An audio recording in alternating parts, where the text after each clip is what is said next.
Controversial artifacts in history. The Shroud of Turin is a burial cloth that's imprinted with what many believe is the actual image of Jesus after his crucifixion. The world has been captivated for centuries by a mysterious cloth, a linen fabric that holds the faint yet detailed image of a crucified man. Many believe it to be the burial shroud of Jesus Christ. Others dismiss it as a centuries-old hoax. But recent discoveries are challenging long-held views, rekindling the fire of belief, and shaking the foundations of scientific skepticism. What makes this artifact so compelling isn't just the face that stares back at us through time, but the silent story told by its fibers, one of suffering, sacrifice, and some claim, resurrection. The Shroud of Turin, as it's known, has defied explanation for decades. Despite rigorous testing and relentless scrutiny, it continues to whisper secrets from the grave. Before we journey into the depths of this incredible mystery, don't forget to hit the subscribe button.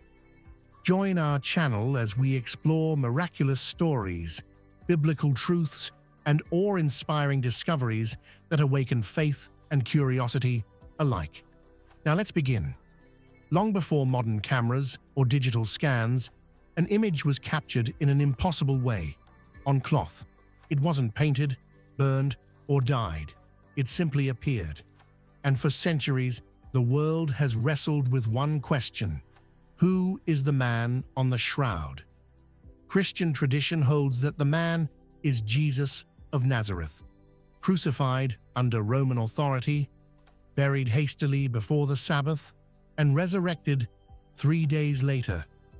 According to the Gospel of John, the burial cloths were left behind in the tomb, silent witnesses to the most extraordinary event in history. Could this be one of them? While skeptics argue that the shroud is a medieval creation, many believers see it as a divine relic, proof not only of Christ's death, but of his victory over it. The Shroud of Turin didn't simply appear out of nowhere. Its history, though fragmented and clouded by controversy, begins with a public display in 14th century France. A nobleman presented it to a church in Lille, sparking immediate debate. Was this truly the burial cloth of Jesus, or an impressive forgery? Even church leaders were divided. A bishop sent a letter to the Pope declaring it a cleverly crafted painting. Despite the controversy, it found its way into the hands of European royalty. By the 15th century, it belonged to the royal house of Savoy, where it was protected for generations. In 1532, a fire nearly destroyed it, leaving behind scorched edges and water stains. Yet the central image remained intact. Was it coincidence or divine preservation?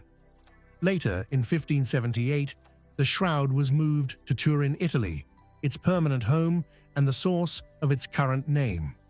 Since then, it has inspired awe, doubt, devotion, and endless scientific inquiry. What truly sets the Shroud of Turin apart from any known artifact is the mysterious image imprinted upon it. It's not painted, it's not burned into the fibers. It's a faint, ghost-like outline of a man, front and back, showing signs of brutal execution. And this isn't just any man.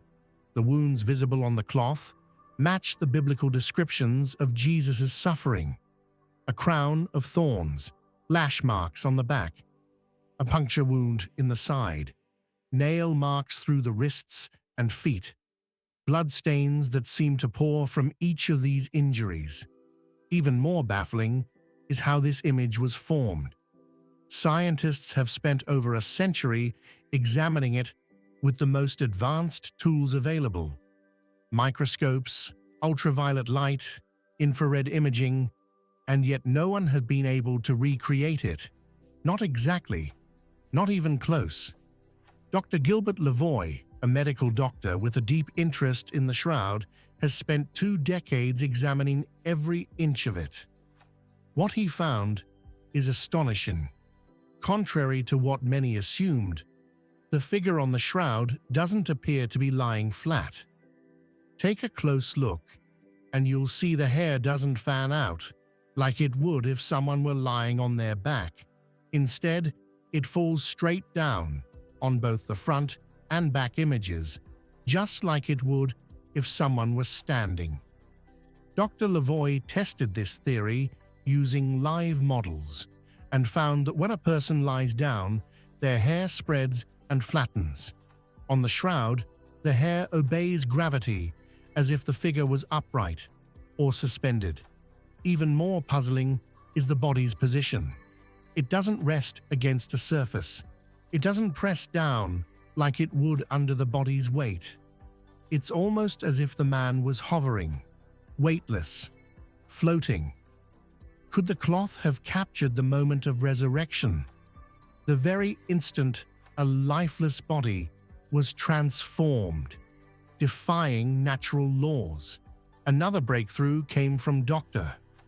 Joseph Kolbeck, who analyzed dust particles found on the shroud. He discovered traces of limestone, specifically a kind known as travertine aragonite, which is found primarily in Jerusalem.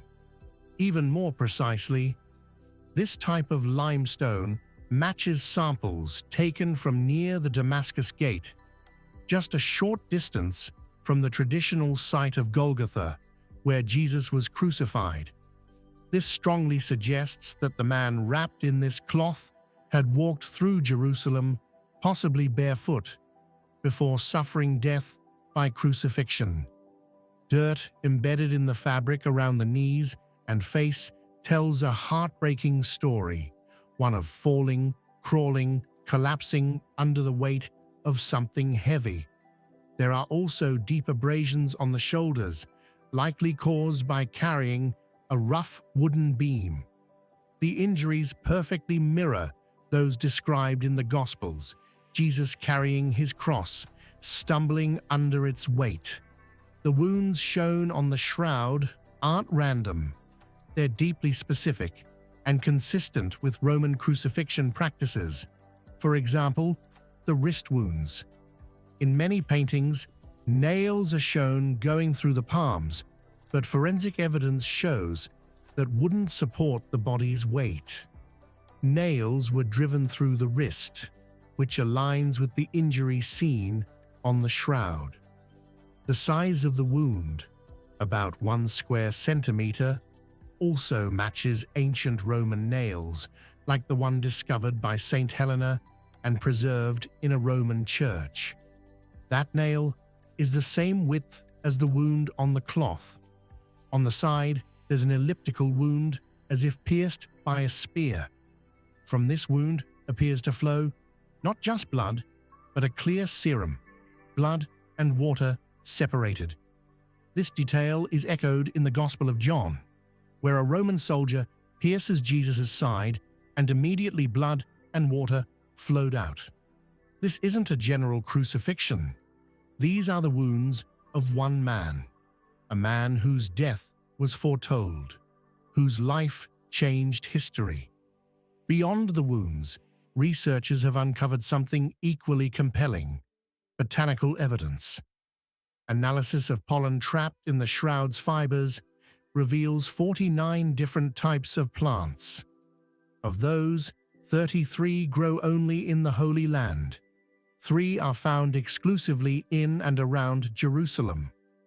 Some of these plants bloom only between March and April, suggesting the timing of the burial and aligning with Passover, when Jesus was crucified.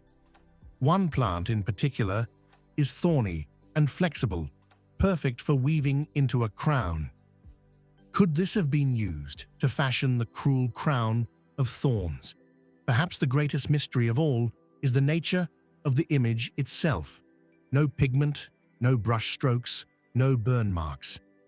Experts theorize that the image may have been created by a burst of radiant energy, light, heat, or something even more extraordinary. Some have called it a photographic negative centuries before photography existed. Others describe it as a flash of resurrection, a moment so powerful it scorched an image onto linen without damaging it. Theories abound: radiation, ultraviolet light, even unknown particles. But no machine has ever replicated it. Nothing we know of today can explain how the shroud came to bear the image it holds. Skeptics continue to point to a carbon dating test from 1988, which placed the cloth's origin in the Middle Ages. But those results have since been challenged due to contamination from fire damage, repairs, and newer fibers woven into the original fabric. Newer studies using different methods point to a much older origin, possibly dating to the time of Christ. The Shroud of Turin remains one of the most investigated objects in human history. And yet, for all the testing, scanning, and debate, it still holds its silence. It doesn't demand belief, but invites it. Whether it is the burial cloth of Jesus or not, its image has become a symbol of suffering and love, of mystery and hope. For many, it is not merely a relic of the past, but a living reminder of the greatest story ever told. In a world hungry for truth, this sacred cloth continues to speak to science, to faith, and to the hearts of millions who look into the face of the man on the shroud and dare to believe. Let us know in the comments. What do you believe? Could this be the true burial cloth of Jesus Christ? Don't forget to subscribe for more powerful stories and incredible discoveries. Your journey into the miraculous has only just begun.